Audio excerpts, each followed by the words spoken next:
d'accord. On ne pouvait pas se contenter d'avoir un élève sur 5 qui sorte du collège sans maîtriser les fondamentaux de français et de maths. Donc veiller à un meilleur apprentissage grâce à cet accompagnement personnalisé, ce travail en petits groupes. Simplement, le service public d'éducation, lui, doit répondre à la nécessité de créer les capacités d'adaptation chez ceux qu'on est en train de former dans cette société numérique dans laquelle on est entré de manière irréversible. Bonjour Florence Robin. Bonjour. Vous êtes la directrice générale des enseignements scolaires au ministère de l'Éducation nationale et donc un peu derrière la ministre, en première ligne pour cette rentrée scolaire. La question traditionnelle que l'on pose à une rentrée scolaire, c'est de savoir si partout, sur tout le territoire, un enseignant est devant des élèves dans une salle de classe. De ce point de vue, comment se déroule la rentrée ? Écoutez, je crois que les indicateurs sont vraiment au vert. Cette rentrée scolaire est certainement une des meilleures rentrées que nous avons connues, à cause des moyens considérables évidemment qui sont développés. Pour l'instant, oui, je pense qu'on peut dire que à peu près partout, je ne peux pas garantir qu'il n'y ait pas un défaut quelque part et nous devons à ce moment-là y remédier, mais je crois que à peu près partout en France, nous avons bien un enseignant devant chaque élève. Et un enseignant bien formé, mieux formé, c'est aussi un point absolument essentiel. Il s'agit toutefois d'une rentrée un peu exceptionnelle qui cumule plusieurs nouveautés pour les élèves, les parents, les enseignants, les encadrants. Alors avant d'aborder la dimension pédagogique, je dirais, de cette rentrée scolaire, particulièrement riche de nouveautés, quelques mots sur la sécurité et la communication du ministère à ce sujet. En effet, c'est une rentrée qui est marquée sous le sceau de la sécurité. Voilà, vous savez que la ministre a donné une interview avec le ministre de l'Intérieur et nous travaillons beaucoup conjointement entre les services du ministère de l'Éducation nationale et ceux du ministère de l'Intérieur pour accroître la compétence en sécurité des établissements et des écoles pour travailler sur cette culture de la sécurité avec tout un plan qui est destiné à la mise en sécurité des établissements, également aux bonnes réactions voilà, de l'ensemble à la fois des personnels et des élèves, et puis d'une vigilance accrue également pour les parents. Je pense qu'il est vraiment de notre devoir de sensibiliser tous et toutes à cette culture afin voilà, d'être conscients quand même du monde dans lequel nous vivons et des risques, des dangers auxquels nous sommes soumis à l'évidence dans un contexte terroriste qui est quand même prégnant sur notre pays. Bon, alors, réforme du collège, nouveau programme, plan numérique, on est bien au cœur de profondes modifications de l'acte pédagogique dans la classe à cette rentrée. Quelle lecture doit-on faire de l'ensemble de ces nouveautés dont la préparation a occupé, je sais, sérieusement votre agenda de l'année passée scolaire? En fait, quel est le fil rouge? Et y en a-t-il un? Oui, évidemment, il y en a un. Très clairement, nous ne pouvions pas continuer sur la lancée actuelle en ce qui concerne l'école et le collège. Je crois que tout le monde reconnaît que nous avons une vraie difficulté à faire entrer les élèves et un certain nombre d'élèves dans les apprentissages. Il s'agit aussi de mieux les préparer au monde complexe dans lequel nous vivons. Nous avons trop de décrochage scolaire, trop d'élèves qui ne comprennent plus à quoi sert l'école et qui sont un peu en marge de ce point de vue-là du monde de la culture que nous souhaitons développer. Donc c'est aussi bien afin de mieux les insérer, mais aussi de leur faire partager cette culture et ce vivre ensemble auquel l'école prépare que nous avons vraiment voulu travailler sur la réussite de tous les élèves finalement. La question, c'est d'avoir une école qui soit la plus inclusive possible et qui ne laisse aucun élève au bord du chemin. Alors justement, parlons de la réforme du collège. Les journalistes résument souvent la réforme du collège avec sa nouvelle organisation des enseignements, la grille horaire, les épis, l'accompagnement individualisé. Est-ce que c'est votre résumé ? Je crois que ce sont finalement les morceaux les plus visibles de l'iceberg. En fait, la question de la réforme du collège, elle est non pas de révolutionner l'acte pédagogique, mais au contraire, finalement, essayer de mettre ensemble tout ce qui peut contribuer à faire réussir et à mieux faire réussir les élèves. Et pour cela, nous savons bien qu'il est essentiel de travailler sur les défauts majeurs de notre système. C'est en particulier une école qui est un peu trop élitiste, qui est un peu trop classante, qui ne laisse pas le temps aux enfants d'apprendre, alors que nous sommes dans un collège qui a vocation à accueillir tous les élèves avec des bagages culturels différents, avec des contextes socio-éducatifs différents.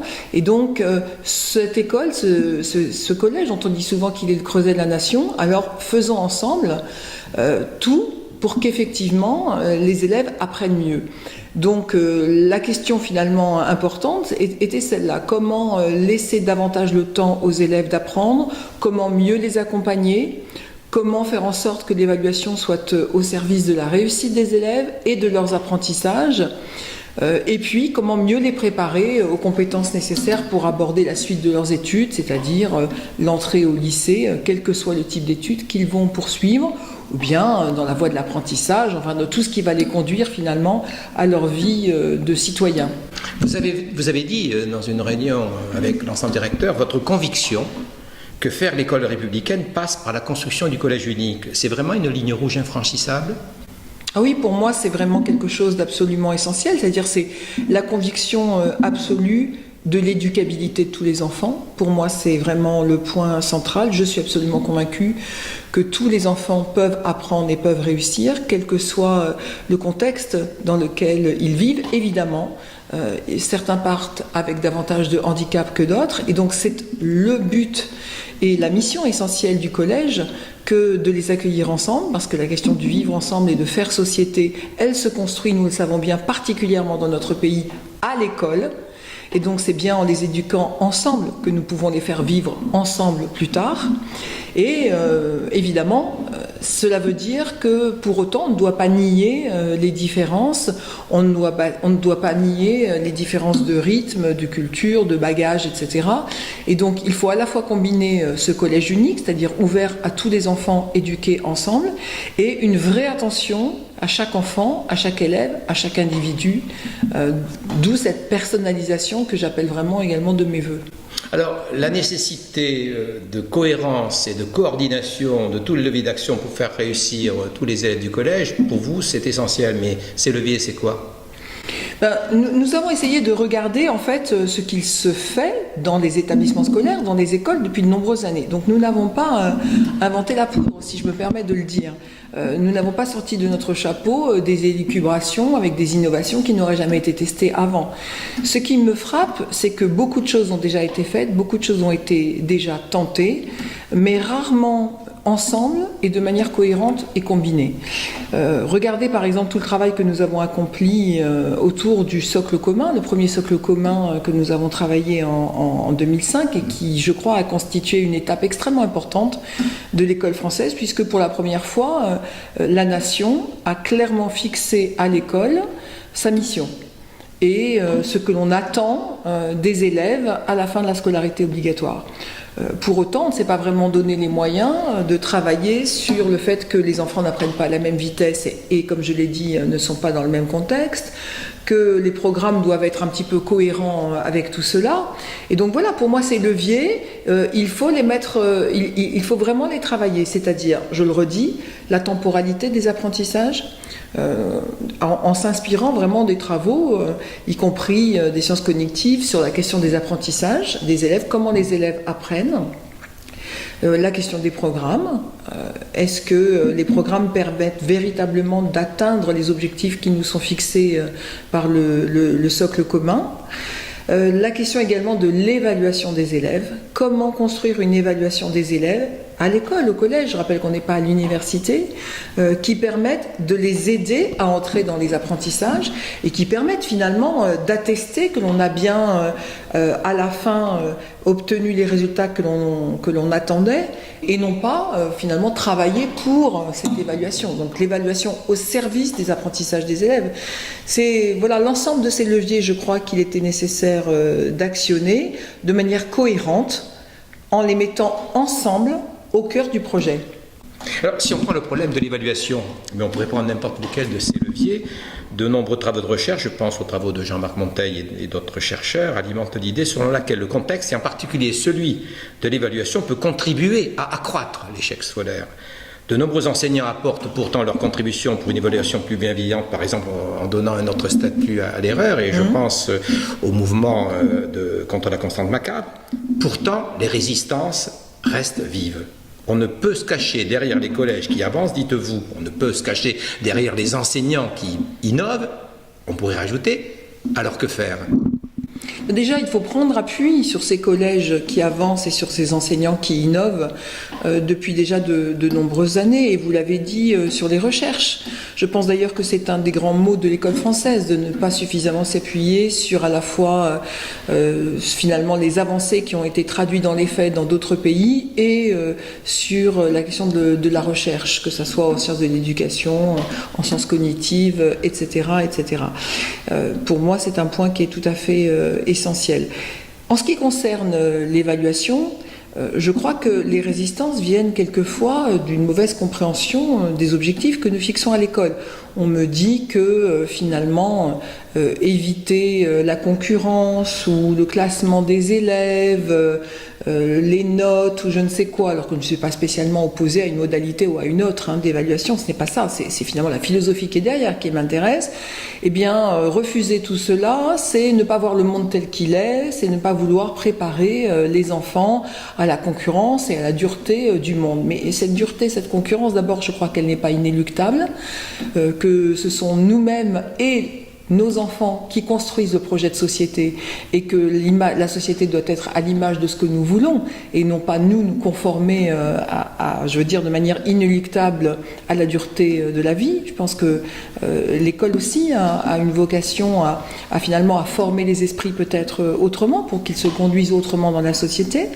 Et d'autre part, je pense que cette dureté, les enfants ont bien le temps de la connaître et que ce n'est pas en les faisant vivre dans un univers extrêmement dur et concurrentiel que la société deviendra meilleure. Donc je pense que l'évaluation est une part importante du processus d'apprentissage, je crois que tous les chercheurs le disent, mais qu'on ne doit pas la dévoyer. C'est une part du processus d'apprentissage, ce n'est pas la finalité de l'école. Et je crois que ceci, nous le démontrerons très concrètement en faisant vivre d'autres formes d'évaluation et en montrant que finalement cette évaluation, lorsqu'elle est pensée suffisamment en amont, lorsqu'elle est intégrée à la conception d'un cours, d'une séquence, elle en fait partie et les élèves la vivent à ce moment-là de manière tout autre que ce qu'elle est vécue à l'heure actuelle, surtout pour ceux qui sont le plus en difficulté et qui accumulent les obstacles dès le plus jeune âge. Parce qu'en fait, la problématique, elle est là. Pour beaucoup d'élèves, je suis absolument convaincue que les modes d'évaluation actuels ne posent pas de difficultés, mais ne les rendent pas non plus particulièrement à l'aise, ne les aident pas. Disons qu'ils ne sont pas d'aussi lourd handicap que pour d'autres enfants, alors que pour beaucoup d'élèves qui arrivent avec des difficultés, eh bien, ils constituent très vite une succession d'échecs et finalement la conviction assez inéluctable que l'école n'est pas faite pour eux. Et ça n'est pas acceptable. Alors, vous avez fait notre choix, qui est assez nouveau à l'Éducation nationale, pour la mise en œuvre de cette réforme. Vous mettez cette réforme en œuvre sur tous les niveaux, à la fois du collège, la 6e, la 5e, la 4e et la 3e. Pourquoi cette stratégie qui n'est pas fréquente dans l'Éducation nationale ? Non, vous avez raison, c'est assez inhabituel. Eh bien, pour une part, je crois que cette décision a été motivée par ce que je vous ai expliqué tout à l'heure, c'est-à-dire la question de la temporalité. Il était quand même assez difficile d'avoir une montée progressive dans quelque chose qui se voulait une vision un peu globale, holistique en fait d'une réforme. En affirmant que cette réforme n'avait de sens que si l'on actionnait en même temps finalement ces divers leviers, c'est-à-dire mettre au cœur de la réforme le nouveau socle commun, finalement l'idée de cycle, c'est-à-dire que chaque élève voit son parcours clairement établi et son programme de travail établi sur 3 années, avec la possibilité de personnalisation des parcours et d'avancer vraiment au service de ces apprentissages et des attendus de fin de cycle. Sur davantage de travail collectif, la question de l'interdisciplinarité au service des apprentissages. Il était très difficile de faire cela sur uniquement une année, par exemple la classe de 6e, et puis de ne pas regarder le cycle dans son intégralité. Et puis l'autre question aussi, je le dis très clairement, c'est dans notre pays, nous connaissons le rôle absolument essentiel des examens et des évaluations. Et je pense que réviser le diplôme national du brevet est aussi un levier important pour marquer une nouvelle temporalité dans ce collège.